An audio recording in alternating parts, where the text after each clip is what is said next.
विविध प्रश्नों को लेकर आए हैं हम। मैं रोज का एक प्रश्न आपको विविध प्रश्नावली में से दूंगा जो हर एग्जाम में आता है। आपका एनटीपीसी, रेलवे, कोई पुलिस एग्जाम हो, एसएससी की एग्जाम हो, उनमें आता है। पहला प्रश्न लेते हैं, छोटा सा हल्का सा। एक कक्षा में 25 छात्र हैं। एक कक्षा में 25 छात्र हैं।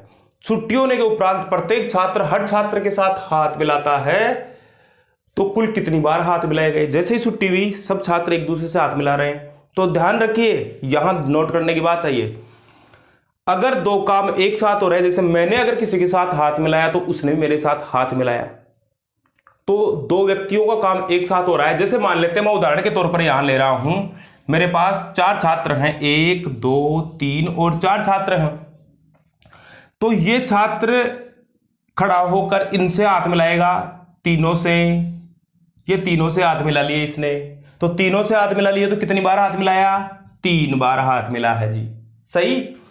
फिर ये छात्र खड़ा होगा, अब इसका और इसका हाथ मिल चुका, देखिए इसका और इसका हाथ मिल चुका, तो हम क्या करेंगे, इनको इनसे मिलवाएंगे, तो कितनी बार मिलाया? 2 बार मिलाया। अब नंबर 3 का है, तीसरे नंबर का, इसका और इसका पहले मिल चुका, देखिए आप, इसने और इसने पहले मिला लिया, अब ये इसके साथ हाथ मिलाएगा, कितनी बार? 1 बार।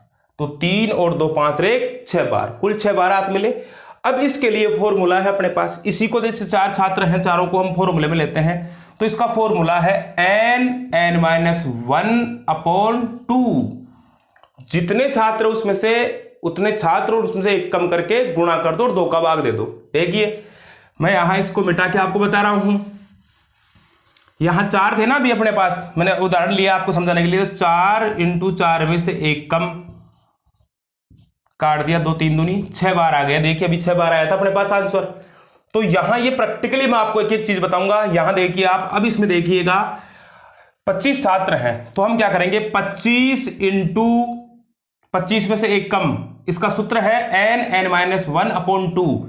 25 में से 1 गया तो 24/2, काट दिया 12 बार। तो 25 को 12 से मल्टीप्लाई करो, 25 × 12 मल्टीप्लाई करने पर 25 दूना 50 और ये 25, ये 0 0 और 3, कितनी बार हाथ मिलाए गए? 300 बार हाथ मिलाए गए। कितनी बार? 300 बार। तो आपका ऑप्शन नंबर बी होगा, ऑप्शन नंबर बी। अब अगर इसका उल्टा प्रश्न आ जाए, ये तो आपने बहुत जगह वीडियो भी देखा होगा, प्रश्न भी किए होंगे किताबों में भी, लेकिन इसका उल्टा आ जाए तो क्या करना है? एक कक्षा की छुट्टी होने के उपरांत हर छात्र प्रत्येक छात्र के साथ हाथ मिलाता है और कुल 120 बार हाथ मिलाए गए, तो कक्षा में छात्रों की संख्या होगी। ये लो साहब, पहली बात मैं आपको इसमें थोड़ा सा संकेत बता दूं। आप इन प्रश्नों को, अगर ये फॉर्मूला आपको याद है, अगर ये फॉर्मूला आपको याद है तो आप ऑप्शन से भी उठाकर कर सकते हैं, पहली बात। और अगर आपको फॉर्मूला याद है, ये फॉर्मूला याद है, तो आप क्या करेंगे, यहां n, मैं पहले इसके फॉर्मूले से बताता हूं, पहले मैं इसको पूरा फॉर्मूला लेता हूं, यहां ऊपर ले लेता हूं मैं, यहां ऊपर देखिए आप, अगर आपको फॉर्मूला, पहली बात आप ऑप्शन से भी उठा के कर सकते हैं।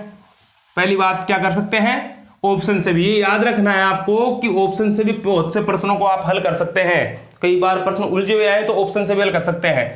यहां हम लेते हैं सूत्र में n(n+1-1/2) बराबर, अगर ये हाथ मिलाते हैं तो कुल 120 हमारे पास आए। अब यहां बराबर का चिन्ह है, बटे में संख्याएं हैं तो हमेशा क्रॉस मल्टीप्लाई होता है।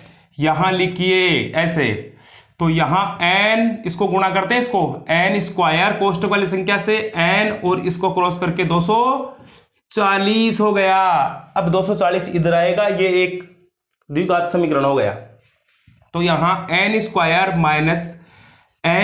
240 = 0। अब ऐसी दो संख्याएं देखिए, लास्ट में भी वही निष्कर्ष निकलता है, ऐसी दो संख्याएं देखिए जिनको आपस में गुणा करने पर 240 आए और उनको जोड़ने पर आए एक n है ये। तो यहां मैंने लिया n² - 16n + 15n - 240 = 0। देखिए 15 में और 16 जोड़ेंगे, माइनस के 16 + 15 तो माइनस का 1n आ जाएगा और दोनों को गुणा करने पर 240 हो जाएगा। तो n मैंने कॉमन ले लिया, यहां देखिए दो दो के पार्ट बनते हैं, n कॉमन ले लिया तो n बच गया, n माइनस 16। कॉमन का मतलब होता है भाग देना, कॉमन का मतलब क्या होता है, भाग देना। और यहां बच गए 15, तो n माइनस 16 बराबर 0। अब इन दोनों में से एक फिर कॉमन ले लेते हैं हम, तो यहां कॉमन लिया तो n माइनस 16 और यहां हो गया n माइनस प्लस 15 बराबर 0। अब ये 0 इन दोनों की वैल्यू है, इनके बराबर है इन कोष्टक के, तो x बराबर 16 हो गया, और सॉरी n बराबर, और यहाँ n बराबर माइनस के 15। तो ऋणात्मक आंसर नहीं होता है इनमें, व्यक्तियों की संख्या, छात्रों की संख्या ऋणात्मक नहीं होगी, तो आपका आंसर क्या आया, 16 आपका आंसर है। ये एक डिटेल है इसकी, मैं इसका शॉर्ट भी आपको बताऊंगा। ऑप्शन से भी आप कर सकते हैं, 15 इंटू 14/2 देखते हैं। 15 इंटू 1 कम कर दिया, 14/2, 7 15 7 105 नहीं आए, 120 आने चाहिए। फिर हम उठाते हैं ऑप्शन से, 16 इंटू 15 1 कम बटे 2, 15 अंटे 120। तो इसका मतलब अपना ऑप्शन क्या है, बी है। ये तीसरा तरीका, पहला तरीका। दूसरा ट्रिक, ये आप ट्रिक समझे, ये तो फॉर्मूला है जिससे आप कर सकते हैं, अगर आपको याद है ना तो इसमें रख के आराम से आप कर सकते हैं। दूसरी क्या होती है, इस संख्या का हमेशा ही 2 गुना होता है, क्योंकि फॉर्मूले में 2 होता है हमेशा बटे में। तो इसमें क्या होता है, इस संख्या का दुगुना करके, 120 का दुगुना करके 240 हो गया।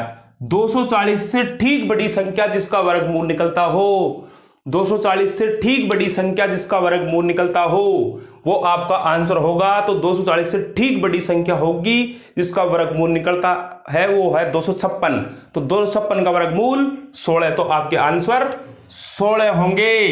प्रश्न नंबर 1 और आंसर नंबर 1, 2 और थर्ड, ये ठीक बड़ी संख्या, ठीक बड़ी संख्या, बड़ी संख्या जिसका वर्गमूल निकलता हो, जिसका क्या निकलता हो, वर्गमूल निकलता हो। या फिर ऑप्शन से कर सकते हैं, या अगर आपको वो फॉर्मूला याद है तो इसमें पढ़ने की आवश्यकता नहीं, आप डायरेक्ट करेंगे 240 का दुगुना 120 का दुगुना 240, 240 से ठीक बड़ी संख्या जिसका वर्गमूल निकलता हो 256 है, तो 256 का वर्गमूल 16, तो आपके आंसर 16 होंगे। ओके।